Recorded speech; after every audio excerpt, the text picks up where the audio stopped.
Hey, well, this is a video that I'm putting in my blog for the week. I don't do my blogs every week. I try to do at least a Periscope and upload it on my YouTube, so that's kind of like a blog. So I bounce around, but this definitely was necessary. So this is going to be inserted into my blog for the week, so you can, so I can just tell a quick story instead of typing it out, because I believe it's more effective if I video my story instead of telling it, instead of typing it. Okay. So, um, basically, this is in my video in my blog that I'm writing on my personal blog, and this is in Beautiful Woman. Why do you unnecessarily release your superpower? So this video is inserted. Let's tell a little bit about me and how far I've come along. I grew up in a family full of women after my mom died. My mom died when I was 13, and it's been amazing, because there's no way I'm judging my family, but it's just an experience that I learned that I had to go through to be where I'm sitting today. So in a way, I am grateful for the learning, because one thing I do know, it's not an accident.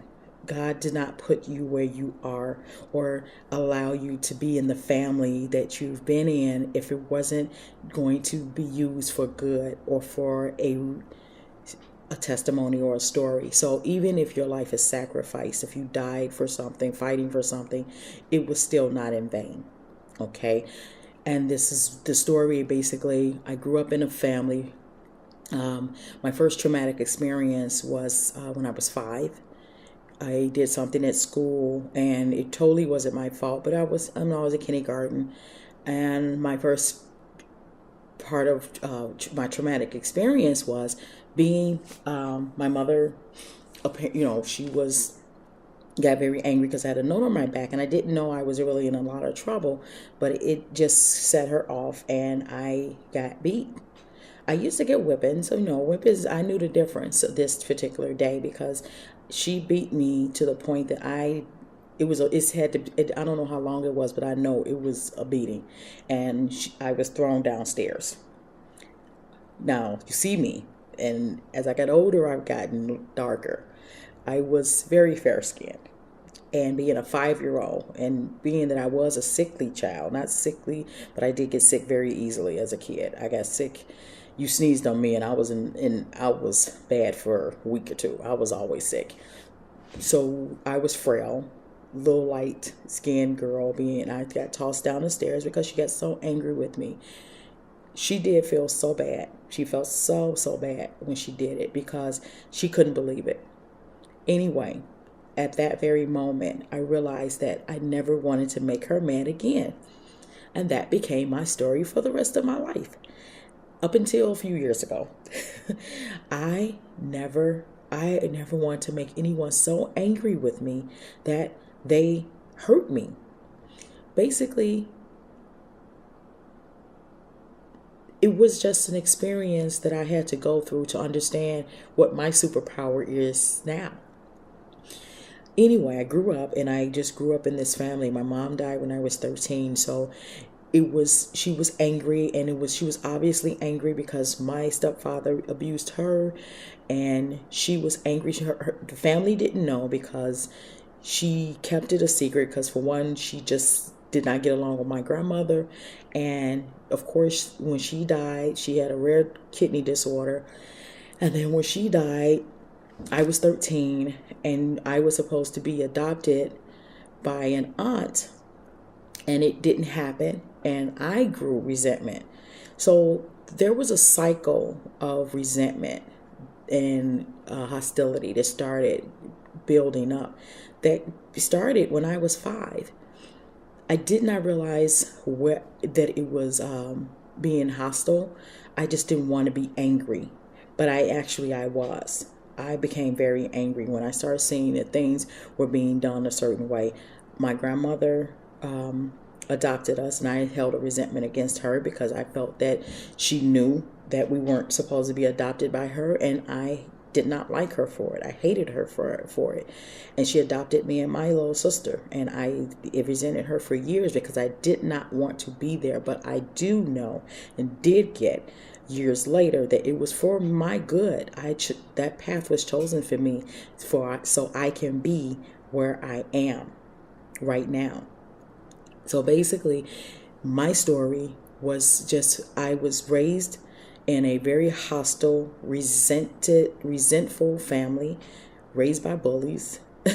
And I say raised by bullies because I identified them as bullies. I had to do everything they wanted to, so they wouldn't be mad with me, so everything would be okay, so I won't be in trouble, so I won't get hit, so you won't think bad of me, so you won't talk about me. And it carried on so long that I married into something like that. I was married 17 years. The night I married, it was a sense of, it was not right, but I kept saying, I'm going to make it right. I'm going to make it right. I'm going to make it right. It's going to work. And for years, it didn't. First 2 years of marriage, it was okay. But actually, as soon as we got married, it's like a switch went off. However, I kept trying because I wanted it to work. I wanted us to be right. I wanted everything to be right because everything was supposed to be right. Anyway, long story short, that didn't work out. I did have relationships before that, but the relationships that were right did not sit right. Well, at the time, I didn't think they were right because they were too nice. As a matter of fact, I'm married to the person that came back for me not once, not twice, 3 times he came back for me. And I'm married now because I realized at that time, this last time, he wasn't coming back again. And I am so grateful that I was available and present at the time that I knew that there was a purpose of us being together. So enough about him. I realized in all of this anger that I had a beautiful woman on the inside of me, a beautiful little girl that's still there, a beautiful teenager that's still here. We're still there. They're still inside of me. And I had to make them beautiful. I had to hear their stories. I had to realize that all of the passive aggressiveness, because I did adopt a lot of the passive aggressiveness. I did it with my older daughter.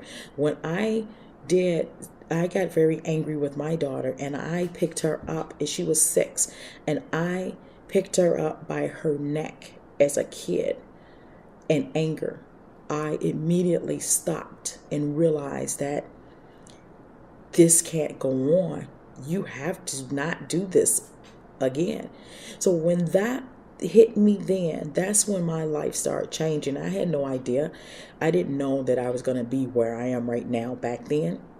I realized then that I had to do better. I could not keep perpetuating the vicious cycle of abuse. And not just that, passive aggressiveness, the anger, resentment, all of that buries who you are on the inside. And I'm saying this to women because I am a woman, and I know, and I deal with a lot of women on a daily basis when I, as far as interactions, a lot of my clients are women. I work with women, and I have colleagues that are women, and I notice that there is a lot of cattiness. There's a lot of resentment and a lot of anger, and you got to be right, and you got to feel the need to be right, and you got to be condescending, and you got to get people before you get God and all that kind of stuff. But actually, just like me and the little girl inside of me, there is a little girl on the inside of all of us beautiful women that are looking to be heard. But this is how we speak. We speak from a place of hurt, because if we be vulnerable, we are allowing people to walk over us. We're allowing people to make us weak, or make us appear to be weak. So we can't be weak. We can't, show our weakness. And so I'm saying all this to say that your superpower is your femininity. You have the power in you. Your superpower is you being the most beautiful person you could ever be, because this is the thing. You can catch more flies with honey, and I know you heard that before, and that's not just a cliche. That is just the way it is. There's a scripture in the Bible, and I'm speaking to those that are Christian.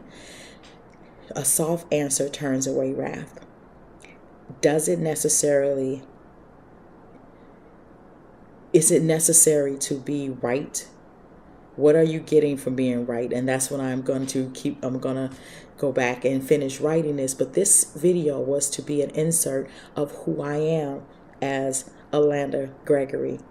And I wanted to just give you just a quick video just to see where I'm going with and see how I'm going and where I'm going with what I'm saying in this blog.